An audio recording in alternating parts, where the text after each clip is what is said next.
Nandiyan ka? Tutok na! Kasama mong natatrap. Diego Bandido! Go Diego! Go Diego! Go Diego! EDSA! Itaas ang kamot sa mga angkol. Itaas ang kamot sa mga angkol. Bunalikol! Bunalikol! Bunalkol! Bunalkol!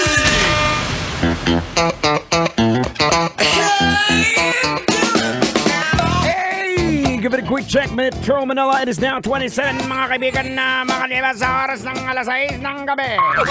Ayan, mga kaibigan, magandang naman ang gabing dumiretso naman ang number 25 naman. Asin naman naman, Stallion naman at Bingo!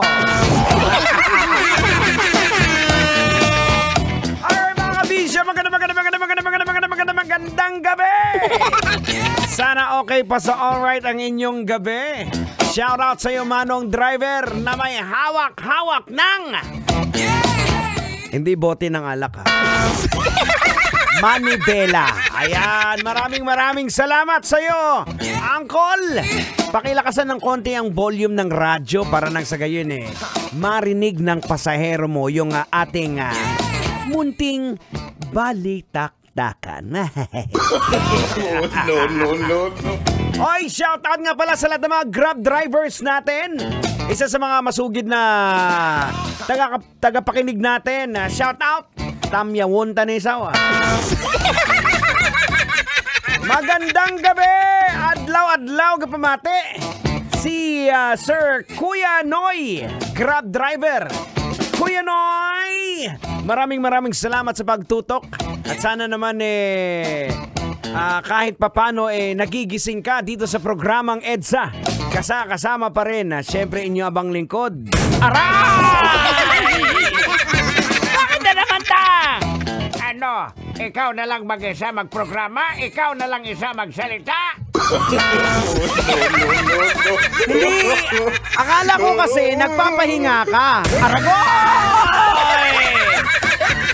Bakit? Tinanong mo ba ako kung gusto ko magpahinga o hindi?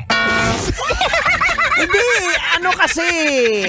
Gusto ko lang kasi ayaw kong mapagod ka. Aragoy! Yan ang problema sa iyo, kalbo. Pinangungunahan mo ako. No. Sorry na! Aragoy! Bitawan mo yung tenga ko, yung sakit Ang bihira naman. O sige, baka may gusto kang batiin. Batiin mo na. Ay, binabati ko yung mga nakikinig sa atin, lalong-lalo na yung nasa, saan ba yun? Yung nasa Montalban. Maraming salamat. Especially yung mga staff ng Papa G's Pizza. Sila Jim, sila Nicole, at saka kay Mian. Baka magpadala ng pizza yan. Kaya pala binabati mo nangihingi ka ng pizza Aray! Anong nanghihingi? Sinabi ko bang nangingi ako? Ang sabi ko, malay mo baka magpadala. Sige na. O ayan, shout out dyan sa inyo, ha. O, Papa Jess Pizza House, kila Jem, Nicole, at saka siyempre kay Mian. Magandang gabi sa inyong lahat dyan. O ito, pag-usapan natin to. Isa sa mga mainit-init na usapin to na balita Isang gwardya, binuntutan niya yung isang shoplifter. Na unang-una, inakala po, mga kabisyo, na isang buntis. Oh no! Pero nung dinala doon sa opisina na pag-alaman na yung mga bumubukol pala sa tiyan, yun pa yung mga ginkawat nga mga merchandise. Ayan po ang natuklasan. Akala buntis to, nung tinanggal lahat-lahat, pakaliit na babae. Isa pala siyang Huy, kawatan, mirisik kang masakpan sa mga kamot mo, angay nga pamutlan. Maayos sa atubang magpakabuutan, basta kawatan, dili gyud masaligan. basta kawatan, Hindi gid masaligan. Okay, Tang! Hindi na natin matatagalin to! Logican na natin to! Ay, sige! Banatan mo na! Logican na yan! Logika na yan! Logika na yan! Alright mga kabisyo! Oras natin, 32 minutes after 6 o'clock ng gabi. Logican na po natin to! Pero bago natin logican mga kabisyo, shoutout nga pala kay Konsehal Tote Rupeta ng Imos, Cavite! Magandang gabi, Konsi! Alam mo na, Konsi! Baka naman! Eto na, logican na natin yung isyong pinag-usapan natin. Logican na yan! Anong leksyon ang ating mapupulot? Anong aral ang ating madudukot? Well, mga kabisyo, dapat kasi matik na lumaban tayo ng patas sa buhay. Ibig sabihin, magtrabaho tayo para meron tayong makain. Hindi yung manggugulang tayo sa iba, hindi yung gagawa ka ng kasamaan. Oo.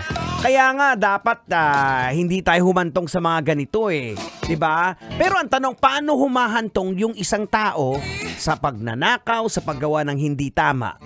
Well, mga kabisyo, ganito lang yun ha. People steal for a variety of reasons. Marami pong dahilan yan.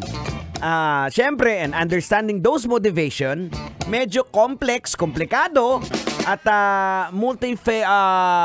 basta medyo madami po kasi.